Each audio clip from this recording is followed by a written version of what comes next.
Muy buen día.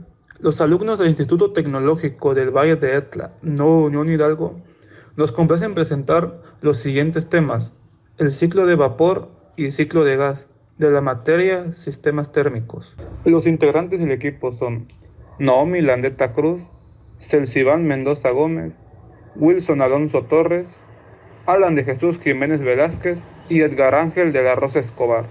Unidad 5. Ciclo de vapor. Bueno, yo voy a hablar sobre el ciclo de Carnot. En el temario es el punto 5.3, pero vamos a tomarlo como el primer punto porque ya lo hemos visto anteriormente en termodinámica. Dice que el ciclo de Carnot es uno de los ciclos más eficientes de los ciclos de vapor, porque entre ellos tienen sus límites específicos de temperatura. El ciclo de Carnot tiene 4 procesos. Dice que son totalmente irreversibles. Y el primer proceso es la adición de calor. El calor se adhiere al sistema.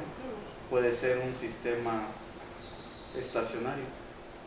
El segundo punto es la expansión isentrópica. ¿A qué se refiere con isentrópica? Dice que la isentropía es cuando la entalpía está de manera constante en algún sistema. Eso lo podemos tomar desde el libro de la termodinámica. En referencia mía es Yunus Sasenye. El tercer punto es el rechazo de calor isotérmico. Dice que el rechazo de calor isotérmico es debido a que más rechazo tenga el sistema, es mayor la eficiencia. El cuarto punto lo tenemos como la compresión isentrópica. El ciclo de Carnot dice que puede presentarse en un circuito o un sistema cerrado. ¿A qué me refiero con un sistema cerrado? Es cuando hay un...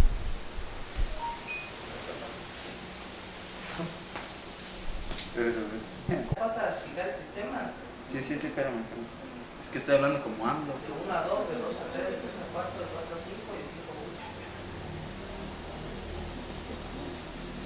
1. Dice que también consiste de un sistema estacionario.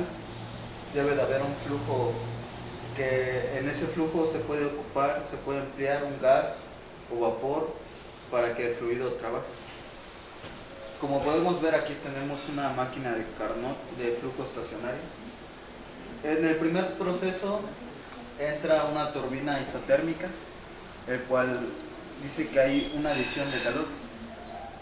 El calor se adhiere a la turbina, pasando al segundo punto, que es la turbina isentrópica, donde ocurre una expansión.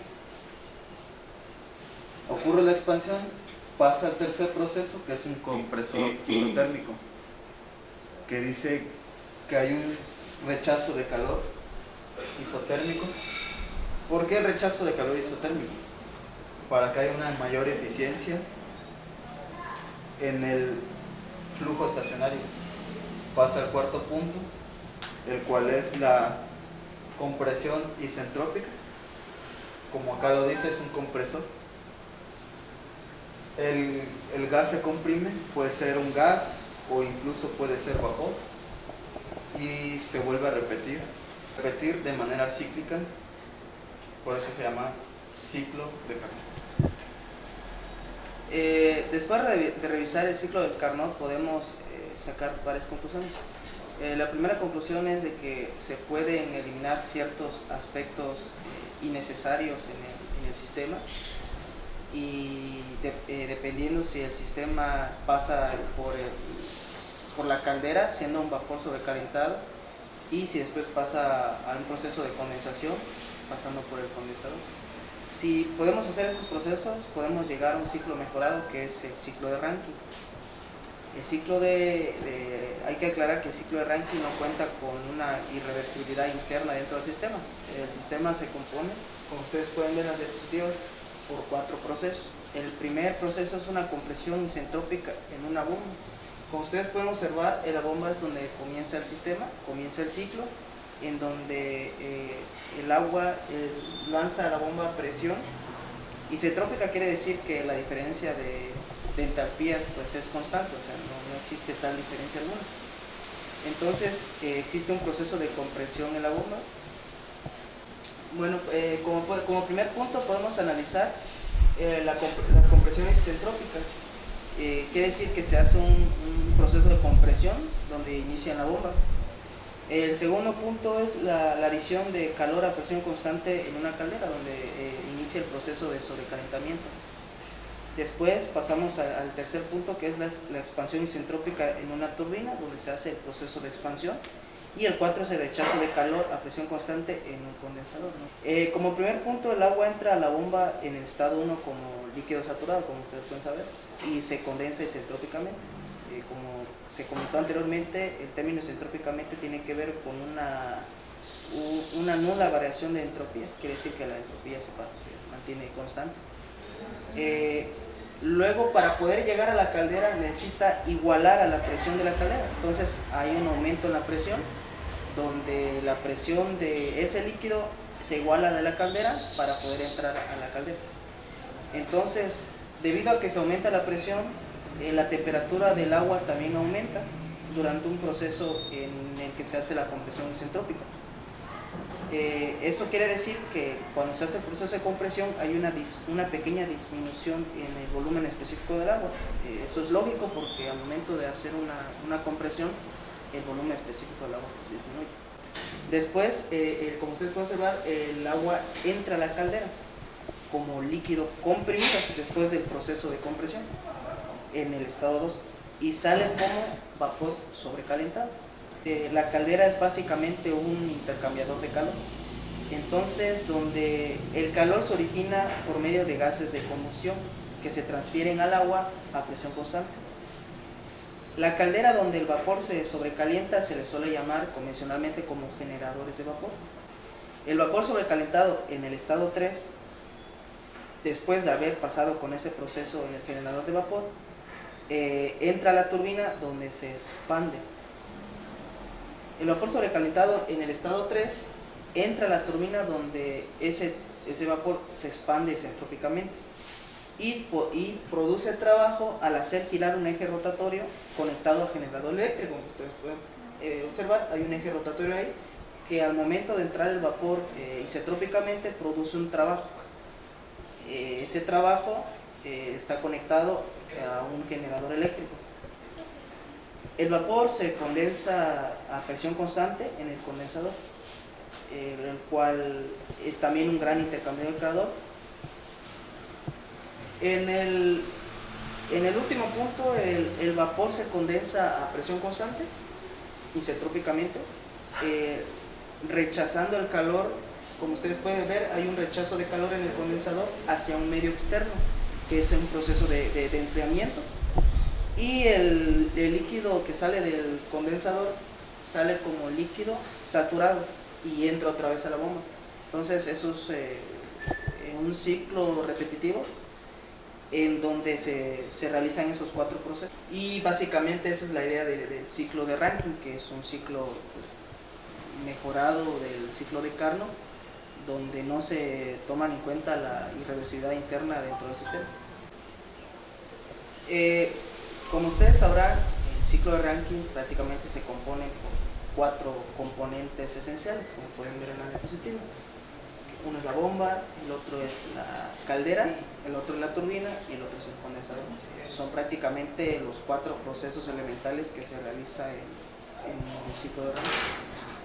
Y como podemos comprender a este proceso como un proceso en régimen estacionario, entonces podemos realizar ciertos cálculos para regímenes estacionarios, que prácticamente sería la ecuación de energía de flujo estacionario por unidad de masa de vapor, ¿no? Y si podemos reducirlo un poco, llegaríamos a la siguiente fórmula, que la energía o el calor de entrada menos la de salida, más la diferencia entre la potencia que de entrada menos la potencia de salida, es igual a una diferencia de entalpía. Esa es una de las fórmulas esenciales. La unidad son de kilojoule sobre kilogramo. Podemos hacer ciertas observaciones. En estas observaciones podemos decir que la caldera y el condensador no incluyen ningún tipo de trabajo y se supone que la bomba y la turbina son isentrópicas. Entonces la relación de conservación de energía para cada dispositivo puede expresarse como la bomba sería Q igual a 0, entonces tendríamos que la potencia de la bomba a la entrada es igual a la entalpía 2 o la entalpía de salida menos la entalpía de entrada. Esa sería nuestra ecuación 1. Podemos hablar de la caldera igual, como no genera ningún trabajo, podemos decir que W es igual a 0 y que la Q de entrada es igual a entalpía 3 menos entalpía 2, y esa sería nuestra ecuación número 2. Podemos decir que como la turbina, pues, ya lo definimos anteriormente, sería Q igual a 0, donde la potencia de la turbina de salida es igual a H3 menos H4. Esa sería nuestra ecuación 3. En el condensador, como no genera ningún trabajo, podemos decir que W es igual a 0. Entonces decimos que Q de salida es igual a H4 menos H1. Esa sería nuestra ecuación 4. Esta es una observación muy importante. Podemos decir que la eficiencia térmica del ciclo Rankine se puede determinar a partir de una fórmula muy sencilla, que es igual a la potencia neta entre el calor de entrada. Y si aplicamos unas reducciones en álgebra, podemos decir que la fórmula puede llegar a ser 1 menos Q de salida entre Q de entrada. Esa sería nuestra ecuación 5, donde la potencia neta es igual a Q entrada menos Q salida, que es igual a la potencia de la turbina de salida menos la potencia de la bomba de entrada. Y esa sería la fórmula un poco más.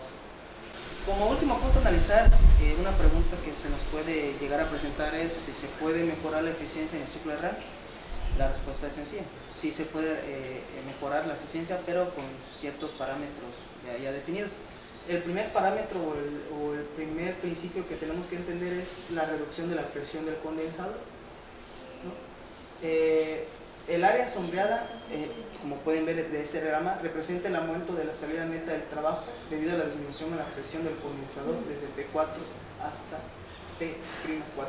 Entonces podemos llegar a una conclusión de que si logramos una reducción de la presión en el condensador, podemos lograr una pequeña eficiencia en el trabajo en el ciclo Rankine. El segundo punto es el sobrecalentamiento del vapor a altas temperaturas, ¿no? Ustedes se han de acordar que hay un proceso de sobrecalentamiento de vapor que se origina en la caldera. Entonces tenemos que lograr controlar ese sobrecalentamiento y lograr unas temperaturas promedio. Si logramos eso, pues lograremos una eficiencia en el ciclo de Rankine. Como tercer punto tenemos el incremento de la presión de la caldera, que es lo que siento que es así no va el símbolo. Como tercer punto tenemos el incremento de la presión de la caldera, que es el incremento de la temperatura alta promedio.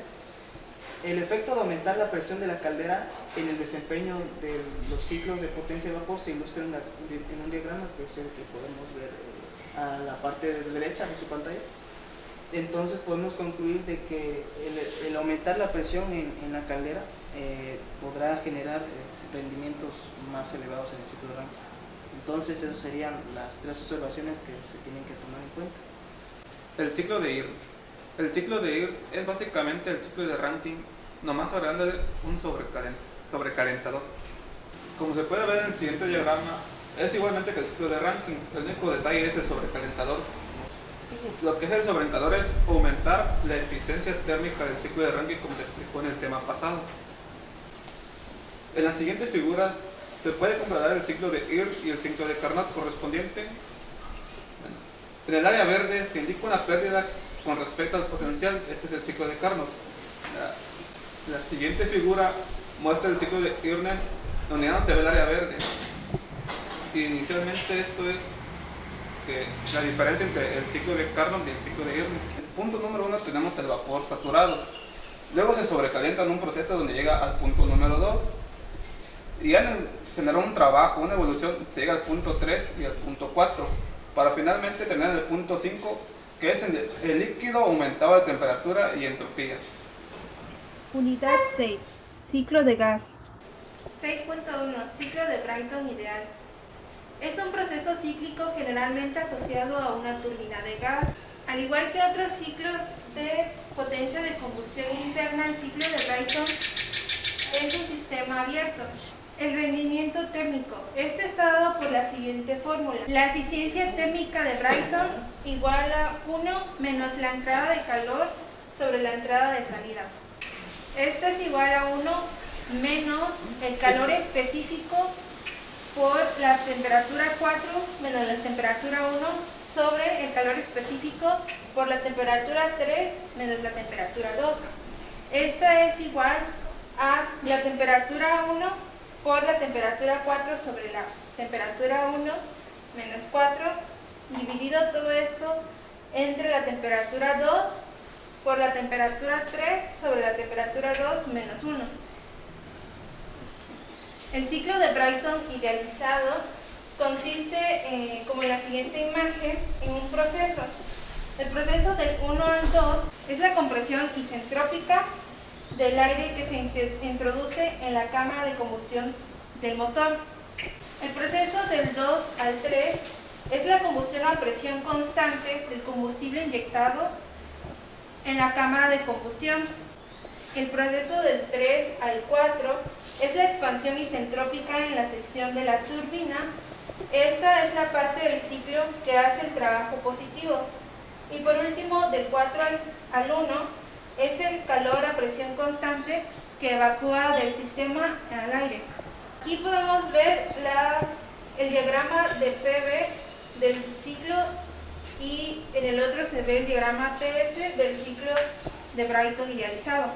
La comprensión del proceso del 1 al 2 y la expansión del 3 al 4 son procesos isentrópicos y los podemos describir como la presión 2 sobre la presión 1. Esto es igual a la temperatura 2 sobre la temperatura 1, todo esto elevado a K sobre K menos 1. Esto es igual a esta otra ecuación, que es la presión 3 sobre la presión 4, que será igual a la temperatura 3 sobre la temperatura 4, esta elevada a la K sobre K menos 1, sabiendo que K es la relación de los calores específicos. El diagrama PV de la figura anterior muestra que P3 sobre P4 es igual a P2 sobre P1. Esta ecuación sería igual a P3 sobre P2 igual a P4 sobre P1. En consecuencia, se tiene que la temperatura 2 sobre la temperatura 1 elevada a K sobre K menos 1 es igual a la temperatura 3 sobre la temperatura 4 igual elevada a K sobre K menos 1. Esta ecuación será igual a la relación que hay en temperatura 4 sobre la temperatura 1 igual a la temperatura 3 sobre la temperatura 2. De igual manera será igual a la temperatura 4 sobre la temperatura 1 menos 1 igual a la temperatura 3 sobre la temperatura 2 menos 1. En resumen, la ecuación quedaría como la eficiencia térmica de Brayton igual a 1 menos la división entre la temperatura 1 multiplicada por la temperatura 4 sobre la temperatura 1 menos 1 sobre la temperatura 2 por la temperatura 3 sobre la temperatura 2 menos 1, siendo igual a 1 menos la temperatura 1 sobre la temperatura 2. Finalmente se tiene que la eficiencia térmica del ciclo de Brayton es igual a 1 menos la presión 1 sobre la presión 2, elevado a K menos 1 sobre K, dando igual a 1 menos la división de 1 sobre RP, este multiplicado por K menos 1 sobre K, donde RP es la relación de la presión. En consecuencia, se dice que bajo la hipótesis de aire frío estándar de la eficiencia térmica del ciclo de Brayton ideal, esta depende de la relación de las presiones RP y de la relación del calor, de calores específicos, que es la K, del fluido del trabajo. El trabajo neto del ciclo consiste o está dado por el trabajo neto igual al trabajo de la turbina menos el trabajo de la compresión. Ese es igual al calor específico por la temperatura 3 menos la temperatura 4 menos el calor específico multiplicado por la temperatura 2 menos la temperatura 1. Esta ecuación también puede ser expresada como una función de relación de presión, como se puede ver en la siguiente, que es el trabajo neto igual al calor específico por la temperatura 3 multiplicados por 1 menos la división de 1 sobre RP elevado a K menos 1 sobre K, menos el calor específico por la temperatura 1 multiplicado por RP elevado a K menos 1 sobre K menos 1. Es decir, que para un ciclo de Brayton ideal, entre dos límites de temperatura, siempre va a depender de la relación de las presiones. Tema 6.2. Ciclo de Brayton real.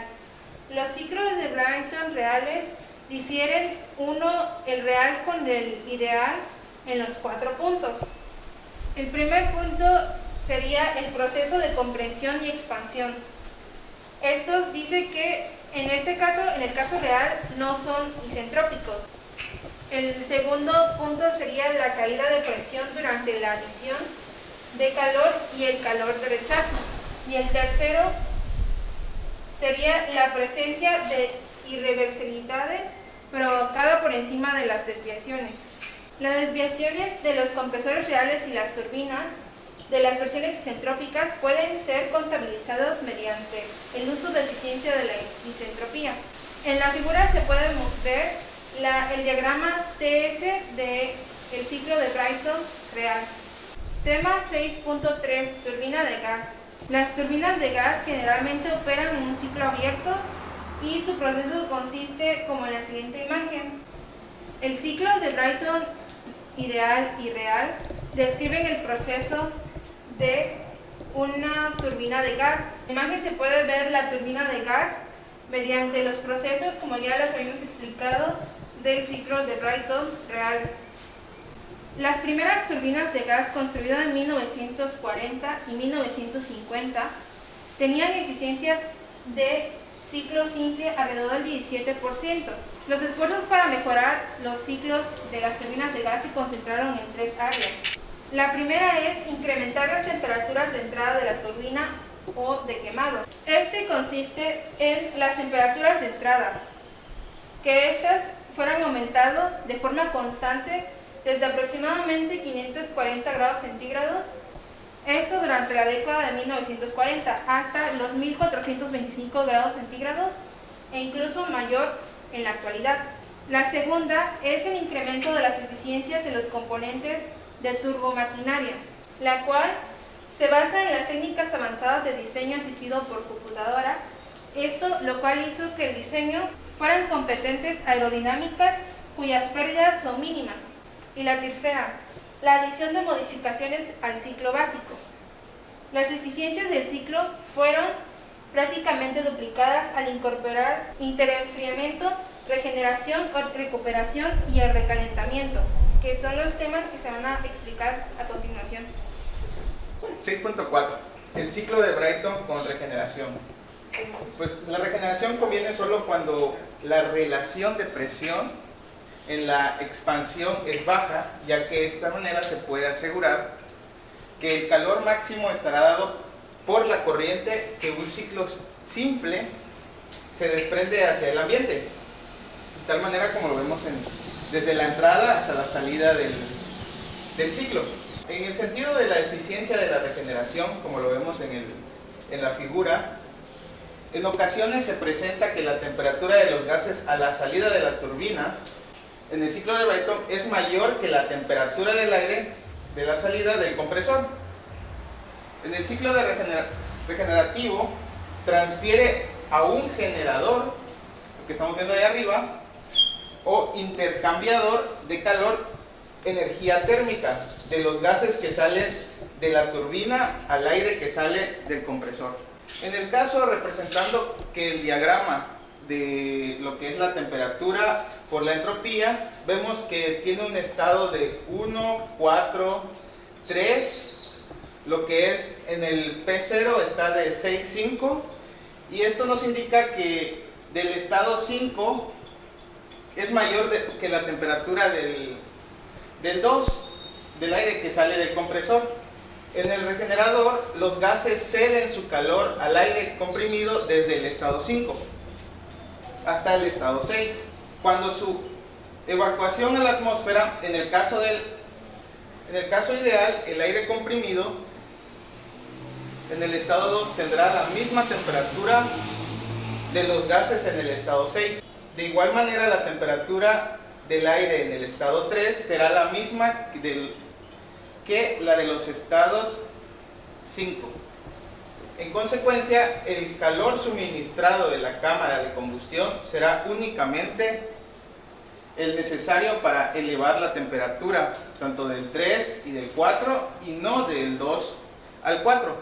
Ahora, el 6.5 del ciclo de Brayton con interenfriamiento, lo que vemos aquí en la figura dice que el interenfriamiento es casi siempre utilizado con regeneración, quiere decir que ambos ciclos van juntos. Durante el enfriamiento, la temperatura de salida de compresión es reducida, en consecuencia más calor debe de ser suplido en el proceso de adición de calor.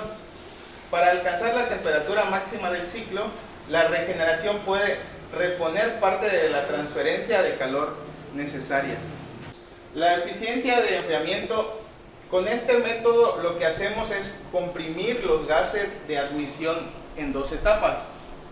En una refrigeración intermedia para sacar parte del calor que ha adquirido en la primera etapa de compresión. Ahora, la secuencia anterior es claro que el trabajo que debe realizar el compresor para elevar la presión desde el estado 1 hasta el estado 2 sin enfriador es mayor que el trabajo que debe hacer un compresor en la misma eficiencia para elevar la presión del aire desde el estado 1 al 2 y el estado 3 al 4 en un enfriador de aire intermedio. Esta disminución en el trabajo total de la compresión se debe a que las líneas de presión divergentes hacia la derecha de la gráfica anterior mostrado de temperatura. Ahora, al tener un menor trabajo de compresión, el trabajo neto del ciclo con enfriador será mayor que el trabajo neto del ciclo sin enfriador, de tal manera que vemos en la fórmula de W neto sin el enfriador es igual a CPG de la temperatura 5 menos la temperatura 6 menos CPA, que es de la temperatura 2 y la temperatura 1. En el caso de la W neta con un enfriador es igual a CPG por la temperatura 5 menos la temperatura 6 menos CPA de la temperatura 2 menos la temperatura 1 más, se le está agregando la temperatura 4 menos la temperatura 5. Ahora, como vemos que CPA de la temperatura 2 menos la temperatura 1 por la temperatura 4 menos la temperatura 2 es menor que CPA de la temperatura 2 menos la temperatura 1. Entonces eso nos quiere decir que la W neta sin un enfriador es menor que la W neta con un enfriador. Ahora, un ciclo de Brayton con interenfriamiento. Cuando se emplea la compresión en múltiples etapas, el enfriar el fluido de trabajo entre etapas reduce la cantidad de trabajo requerido por el compresor. El trabajo del compresor es reducir por el enfriamiento de fluido de trabajo. Reduce el volumen específico promedio del fluido y por lo tanto reduce la cantidad de trabajo en el fluido para alcanzar el aumento de presión dado.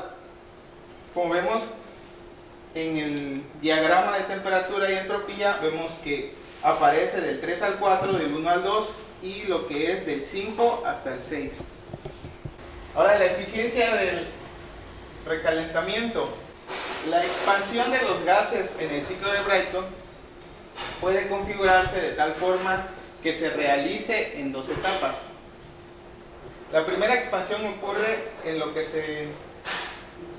se conoce como la turbina de alta presión, lo que es el HP o turbina de compresión o CT, acoplada al compresor mediante un eje. Todo el trabajo desarrollado por la turbina de alta presión es consumido por el compresor. La segunda expansión tiene lugar en la turbina de baja presión, lo que es el LP o turbina de potencia, que es PT, acoplada a un eje diferente al de la turbina del compresor y produce el trabajo neto aprovechado en varias aplicaciones como para mover el generador. El trabajo desarrollado por la turbina de baja presión es claramente mayor que el ciclo con el recalentamiento para el ciclo sin recalentamiento, debido a que las líneas de presión divergentes hacia la derecha del diagrama de temperatura y entropía, siendo mayor la diferencia entre la temperatura de T5 y T6 que entre la temperatura 4 y la T4'. Ahora, lo que vemos en esto es que el trabajo neto desarrollado por cada unidad de masa de gas del ciclo de trabajo es desarrollado por la turbina de trabajo de presión e igual a lo que vimos anteriormente de lo que es W neta sin recalentamiento, que es igual a CPG por la temperatura 4 menos la temperatura 4'. Y en el caso de W neta con recalentamiento, vemos que CPG por la temperatura 5 menos la temperatura 6. Debido a que la temperatura 5 menos la temperatura 6 es mayor a la temperatura 4 menos la temperatura 4', entonces damos por entendido de que la W neta sin enfriador es menor que W neta con enfriador.